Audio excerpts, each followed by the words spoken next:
Hello there, very good evening and welcome to the News Tonight, where we get you the day's top stories from India and across the world. I'm Tracy Shilchi and here are the headlines. To promote speedy implementation of projects, the Union Cabinet allows railways to form joint venture companies with state governments.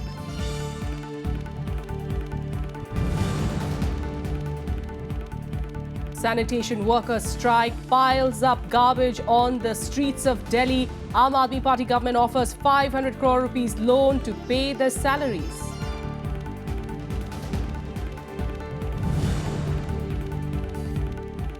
Vice President Ansari arrives in Bangkok for a 3-day visit to Thailand. Will have meetings with the Thai Prime Minister and top leaders to boost bilateral relations.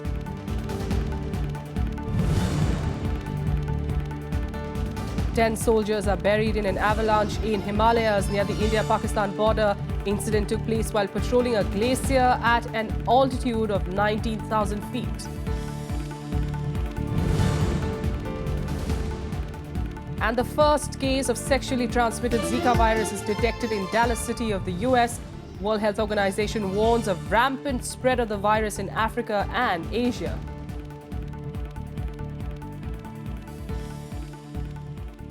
Top story this evening, the Union government has allowed railways to form joint venture companies with state governments to mobilize resources for speedy implementation of projects.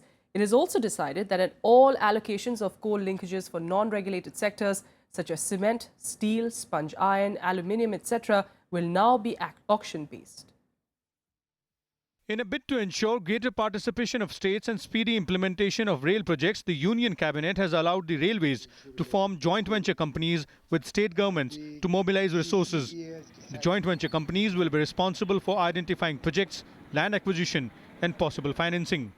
कई राज्य सरकारें चाहती हैं कि उनके राज्य में तेजी से रेल का विकास हो, रेलवे का विकास हो, और उस दिशा में एक महत्वपूर्ण निर्णय लिया गया जिससे जो भी राज्य सरकार चाहे वो रेलवेज के साथ जॉइंट वेंचर कंपनी बना के फंड्स मोबिलाइज कर सकती हैं। उस कंपनी के द्वारा खुद का इक्विटी डाल सकती हैं, उसमें ऋण लिया जा सकता है, बॉन्ड्स इशू किए जा सकते हैं, जिससे राज्य सरकारों और रेलवेज के बीच जॉइंट वेंचर के माध्यम से तेजी से रेलवे का विकास हो.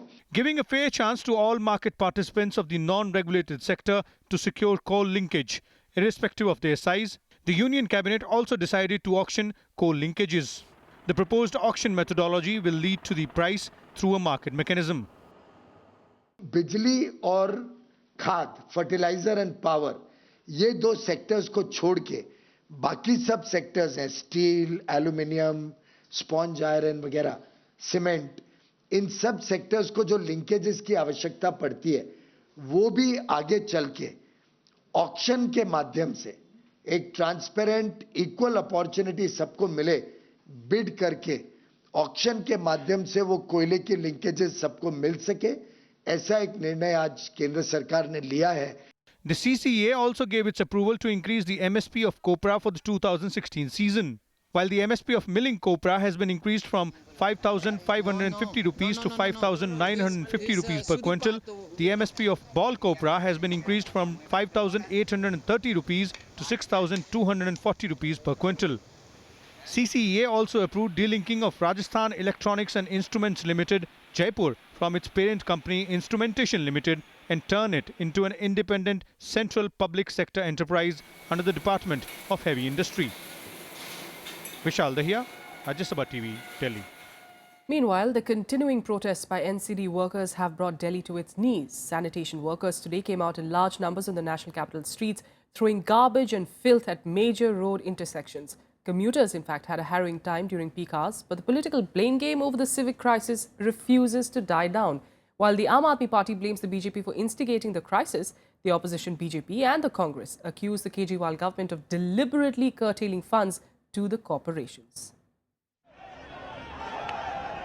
As the indefinite strike of MCD workers entered its 8th day, civic services remained closed in the national capital, including critical health facilities. All MCD employees in hospitals, including doctors and nurses, have gone off work, demanding payment of their overdue salaries. हमारी हड़ताल को 8वां दिन है, उसके बावजूद हमें कोई salary का आश्वासन कहीं से नहीं मिल रहा। हमारा घर चलाना हमारे लोगों के लिए बहुत मुश्किल है। Sanitation workers too blocked major roads in the national capital, throwing peak hour traffic out of gear. Agitated workers spilled garbage on crucial road intersections, bringing traffic to a standstill in many places. Teachers of MCD schools have also threatened to intensify the stir if a permanent solution is not found soon. सरकार ने हमें इस हद तक मजबूर कर दिया है कि हम लोग रोड पे उतरकर उनके सारे कर्मचारियों एक साथ मिलकर सभी ने स्ट्राइक करना शुरू कर दिया। 27 तारीख से स्ट्राइक चल रहा है और आज तक चल रहा है, लेकिन केजरीवाल, दिल्ली सरकार और केंद्र सरकार, निगम सरकार किसी के कानों पे कोई जू नहीं रेंग रहा है। Meanwhile, the political slugfest over the crisis continues. The Aam Aadmi Party has accused the BJP of instigating protests and politicizing the issue. Chief Minister Arvind Kejriwal even alleged massive corruption in BJP-led civic bodies, saying his government does not owe any money to the workers. He, however, said he would loan 550 crore rupees to the municipal agencies so they could pay the workers. 13-14 में इनको 559 करोड़ रुपए मिले थे दिल्ली सरकार से।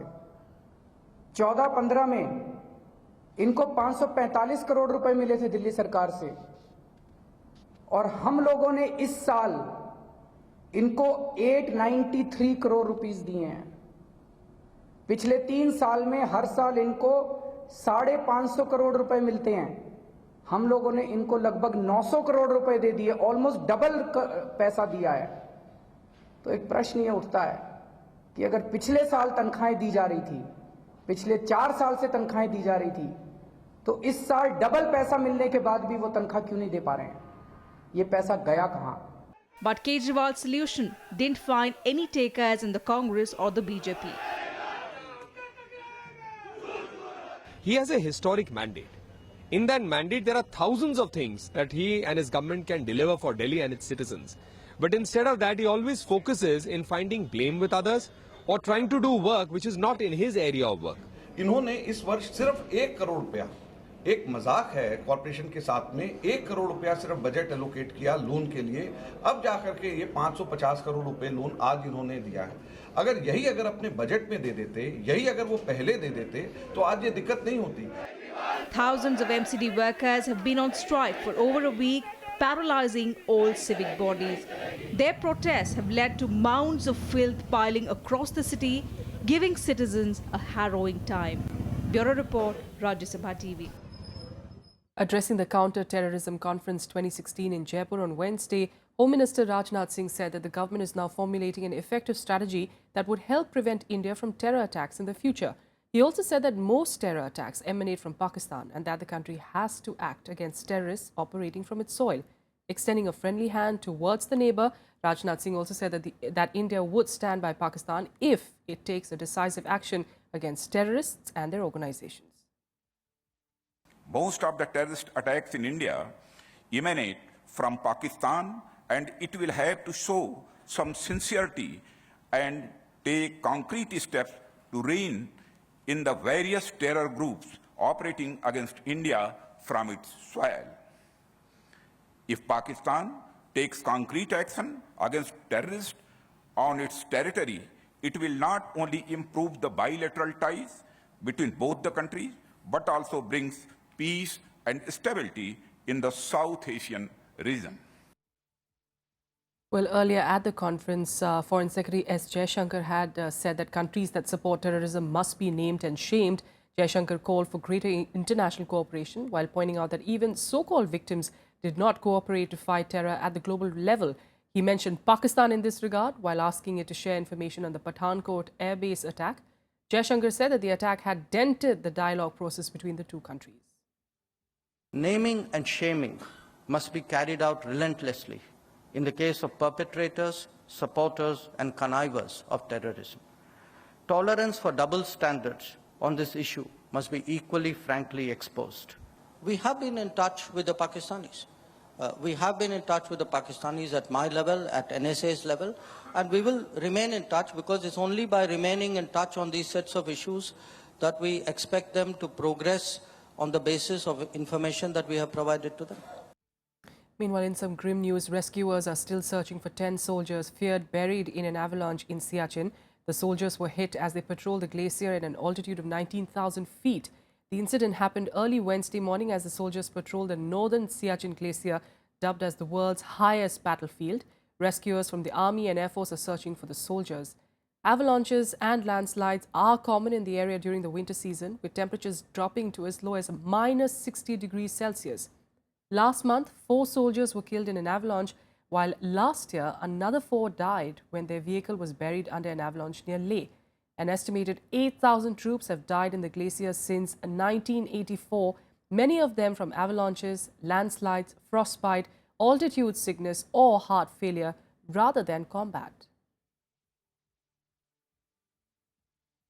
Veteran Congress leader and former Lok Sabha Speaker Balram Jakhar passed away this morning in Delhi. President Pranab Mukherjee and Prime Minister Narendra Modi condoled the death of the 92-year-old leader. Congress President Sonia Gandhi and Party Vice President Rahul Gandhi too joined leaders across party lines to express sorrow on his demise. Jakhar served as Lok Sabha Speaker from 1980 to 1989, during which he contributed to setting up a Parliament museum. He also served as Agriculture Minister in the Narasimha Rao cabinet and was Governor of Madhya Pradesh from 2004 to 2009. मैं समझता हूँ ये मेरे वक्त की सबसे बड़ी हस्ती है। ये पहले स्पीकर थे और जब स्पीकर मैंने ऐसा स्पीकर नहीं देखा जिसने हाउस को इस तरह कंट्रोल किया और बाप की तरह उस हाउस को चलाया। उसके बाद जब ये एग्रीकल्चर मिनिस्टर भी थे, इन्होंने कृषि के लिए जो काम किया, मैं समझता हूँ वो हिस्ट्री में पहली दफ़ा शुरू हुआ था और ये बहुत प्यार रखते थे इस देश से। बलराम जाखर जी इस देश के एक महान नेता थे, किसानों के नेता थे और विशेषतः सब हम कांग्रेस के एक बहुत प्रमुख नेता थे। जिस तरह उन्होंने देश को एक योगदान दिया, विशेषतः किसानों को जो योगदान दिया है वो हम नहीं भूल सकते। The agriculture minister that we must best remember him for the ministership was only the climax of a lifetime dedicated to the farming community. And the best way in which we could remember him is to ensure that the agricultural economy is given a primacy which is being denied to it in present circumstances. Now let's take you through some more national news updates in Nationwide. The Supreme Court today stayed a Bombay High Court order and allowed the Maharashtra government to hold a Make in India event on the 14th of February. Prime Minister Narendra Modi is slated to attend the event along with Prime Ministers of 6 other countries. The Bombay High Court had on Thursday denied permission for the event at the Girgaon Chowpatty, following which the government had challenged the decision in the Supreme Court. India's first woman chief of a paramilitary force, Archana Ramasundaram, dedicated her appointment as the Director General of the Sashastra Seema Bal to all women of the country. As she took charge of a new position today in Delhi, Ramasundaram said that she would work for increasing women's representation in the force. The 1980 batch IPS officer was accorded a ceremonial guard of honor by SSB troops at the force headquarters as she took charge. An election commission team is in Kerala on a 3-day visit to review the election preparedness of the poll-bound state. The EC will interact with officers of the state administration and other stakeholders, including political parties. The 3 election commissioners, along with other senior officers of the poll panel, are also likely to visit Tamil Nadu and Puducherry next week. Pakistan High Commissioner Abdul Basit called actor Anupam Kher and expressed regret over visa denial to the legendary actor. Kher, however, declined the offer, saying that he had already given those dates now away to some other function. Anupam Kher was on Tuesday denied a visa to take part in the Karachi Literature Festival, while 17 of the other Indian invitees were granted visas.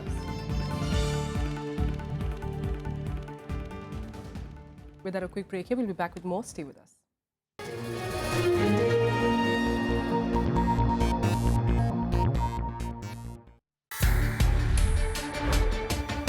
India's biggest newsmakers.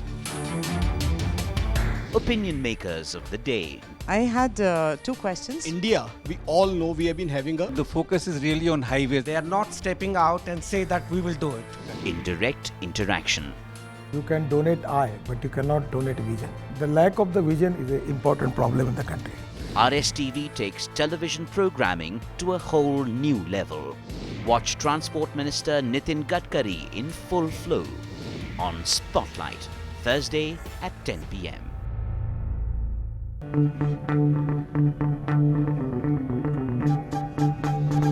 Art arisen from a multi-hued cultural canvas.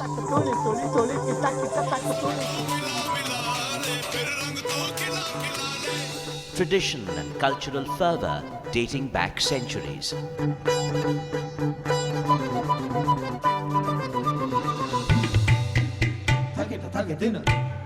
And encircling them all, there's a magic that awes. Embrace your nation's brilliant human warmth.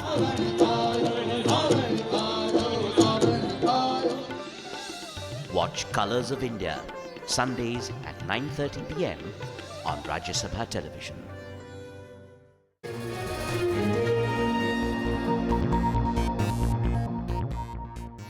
Welcome back. Let's get you some more news now. And Vice President Mohammad Hamid Ansari today arrived in Bangkok on a 3-day-long visit to Thailand. In meetings with top leaders, both countries unveiled the roadmap to strengthen bilateral relations. The Vice President also met Thai Prime Minister General Prayut Chan-o-cha. In a speech at the banquet hosted by the Premier Prayut in his honour, Ansari termed the challenges of this century as enormous. He said they merit common understanding and joint efforts. Earlier, Ansari was received at the airport by Thailand's Deputy Prime Minister Prajin Juntong. The Vice President is also expected to address students at the Chulalongkorn University in Bangkok. My visit, the first by an Indian Vice President in 50 years, is a manifestation of the desire we have to deepen the flow of ideas, people-to-people contacts, and bilateral trade between our lands. My visit is taking place at a time when our bilateral relations can be described as excellent. We greatly appreciate the role of His Majesty the King in nurturing these relations, just as the idea of Buddhism, though germinating in India, has been nurtured in this land. All right, for more on what to expect of this visit, which is, of course, a significant one, we've got our correspondent Rajnath Kane joining us, in fact, from Bangkok at the moment. Rajnath, if you could, highlight the significance really of this visit. It's, in fact, the first visit by an Indian Vice President to Thailand in the past 50 years or so.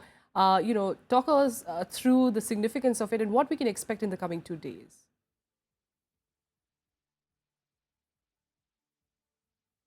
Well, that's right, Tracy. It's been first visit by an Indian Vice President last 5 decades or so, and that's what Mr. Vice President himself emphasized. There was a meeting between the Vice President and the Prime Minister of Thailand. The two countries laid stress on how to expand the cooperation on several sectors and multiple sectors, not just confined to defense, security, and health, but also mainly in infrastructure and the regional connectivity, especially the route between India, Myanmar, Thailand, and Japan. And that has figured a lot. There are several other features in the visit, especially exploring of possibilities on the legal side as to there are certain extradition treaties. There's a certain extradition of individuals that is that seems to be in the pipeline. So they're exploring the legal side to it. They're also exploring the possibilities of manufacturing. And while briefing the Prime Minister of Thailand, Vice President affirmed that Indian companies, especially Indian corporates, can have a larger role, rather crucial role to play in the sector of infrastructure. Absolutely. And Rajat, you were talking about these extraditions that could be taking place. Perhaps talks are, of course, on. Terror is something that both countries now, especially in the backdrop of last year, what we saw, of course, in Bangkok, that terror attack that took place outside that Brahma temple. All the more between both the countries, there seems to be this, common thread. something that they both would like to work on.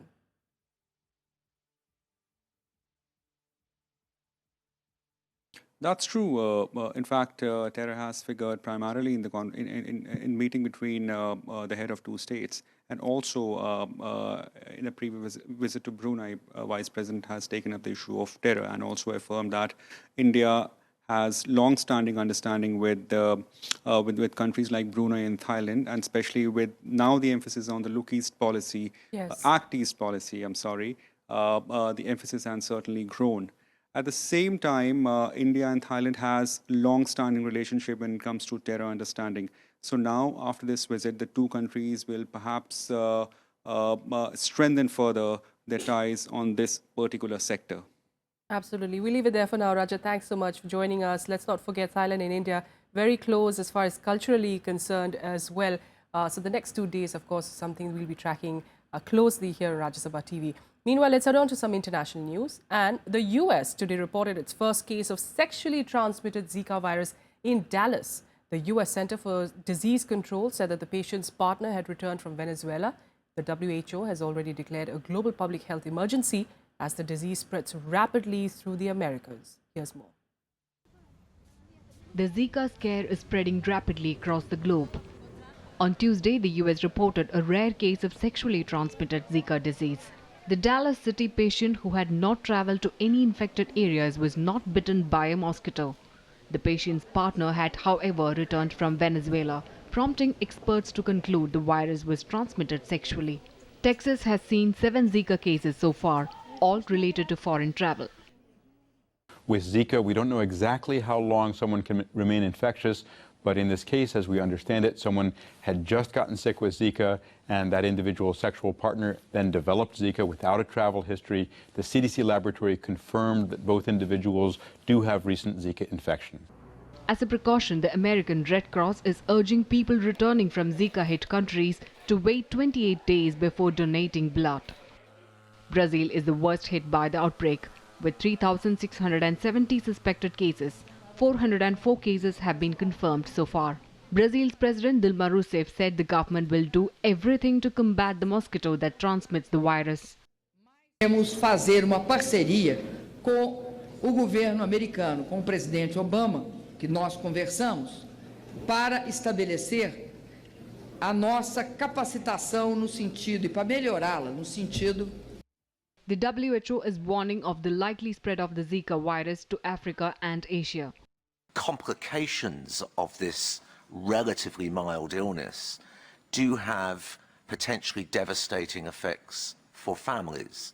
To have a child with microcephaly and to have a 10-fold increase in numbers and the potential for spread, not just across Latin America, but into Africa, into Asia, which have the highest birth rates in the world. Australia recently confirmed 2 cases of the Zika virus. Both residents recently returned from the Caribbean. Zika is also suspected in 2 unrelated cases in Ireland. Ecuador has reported 22 cases, including 1 relating to a pregnant woman. Health officials say the virus is transmitted by the Aedes mosquitoes that causes microcephaly and severe brain damage in newborns. The latest development has put the US health officials on high alert. They are treating it at the same category of concern as Ebola. Bureau Report, Rajya Sabha TV. And in a world gripped by the Zika scare, India had a spot of good news with a Hyderabad-based company reporting that it had developed a vaccine to fight the virus. Scientists at Bharat Biotech said that they submitted 2 vaccine candidates to the government for patents. The preclinical studies will be concluded in the next 5 months on the vaccines, one of which is inactivated and the recombinant. The recombinant vaccine is produced through DNA technology. The company said that it is looking forward to Prime Minister Narendra Modi's approval to expedite regulatory clearances. If approved, they will be able to manufacture up to 1 million doses in the coming months. With that, let's take you through some more international news updates in Global Buzz. The UN-mediated Syrian peace talks struggle to continue into the second day. The UN envoy is scheduled to meet with the opposition delegation for a second time on Tuesday. According to him, talks to in fact broker peace for the war-torn country are still in their preliminary stages.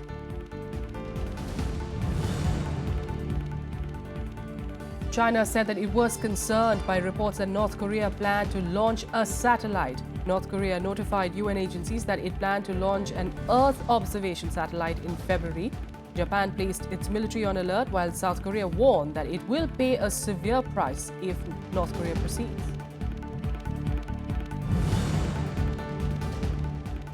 Death sentences of 149 activists of the banned Muslim Brotherhood were revoked in Egypt. The court also ordered a retrial in which the defendants were accused of killing 13 policemen and attacking a police station in 2013. The initial ruling came in February 2015 amid a series of death sentences in mass trials that were criticized internationally. Yahoo says it will cut about 15% of its workforce and close offices in 5 locations after its shares fell 1.4% on Tuesday.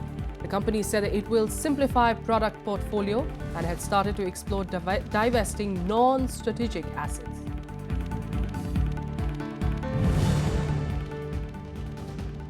Oil cast a cloud over Asian markets again after prices fell back below $30 a barrel. The plunge in oil prices to a 12-year low has sent ripples through world markets, wiping trillions of dollars off share valuations and raising fears of a recession. All right, let's change tracks now. Get you all the latest in the world of sports in Sports Beat. A British woman of Indian origin filed a written complaint with Ludhiana police accusing Indian hockey team captain Sardar Singh of sexually harassing her. The 21-year-old woman, who is also an international hockey player, said that she met Sardar Singh during the London Olympics in 2012 and got engaged to him. She accused Sardar Singh of refusing to marry her and forcing her to abort her child. Sardar Singh has denied the allegations.